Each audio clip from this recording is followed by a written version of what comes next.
Vashi station परिसरात अनेक अनधिकृत फेरीवाले आहेत. त्यांच्यावर महापालिका कधी कारवाई करते, कधी करत नाही.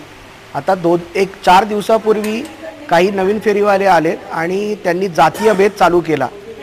म्हणजे त्यांचं म्हणणं आहे की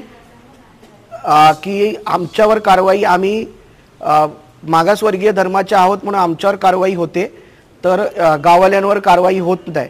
अशा प्रकारची एक पोलीस स्टेशनला देखील तक्रार दिली. म्हणून आम्ही आज विभाग अधिकारी, वाशी विभाग सी विभागाच्या अधिकाऱ्यांना भेटायला आलो. आम्ही प्रहार संघटनेचं प्रतिनिधित्व करतो आणि बच्चू भाऊंना आदर्श मानतो. आम्ही जातीभेद न मानणारी लोक आहोत. आमची एकच जात आहे, दिव्यांग जात. त्याच्यामुळे आम्ही वॉर्ड ऑफिसर आणि वाशी पोलीस स्टेशनला एक निवेदन दिलं आणि त्यांना ठणकावून सांगितलं की फेरीवालाच असतो, जर तो अनधिकृत असेल तर त्याच्यावर तात्काळ कारवाई करावी, असं आज आम्ही निवेदन दिलं. इथं जातीचा आणि कशाचा उल्लेख होता कामा नये, मग त्याच्यामुळे सक्त कारवाई सगळ्यांवर व्हावी यासाठी आज आम्ही निवेदन दिलं. हा दिव्यांगाचं आत्ताच एक निवेदन प्राप्त झालेलं आहे की काही दिव्यांगाचा स्टॉल आहे वाशी स्टेशन रेल्वे स्टेशनच्या समोर.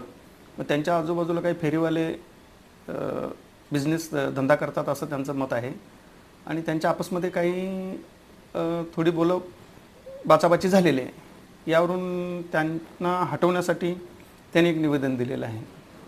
तर बाचाबाची किंवा भांडण हे इथून पुढे काय होऊ नये. तथापि निवेदन प्राप्त झाल्यानंतर ताबडतोब आम्ही यंत्रणा लावलेली आहे.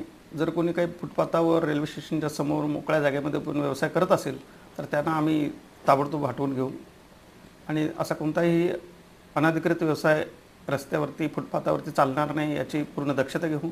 यासाठी आम्ही वाशी रेल्वे स्टेशन कॉम्प्लेक्स जी कंपनी आहे सिडकोची त्यांच्याबरोबर कोऑर्डिनेट करून संयुक्त मोहीम घेऊन सुद्धा काही असे फेरीवाले करत असतील तर आपण त्याच्यावरती कारवाई निश्चित करू.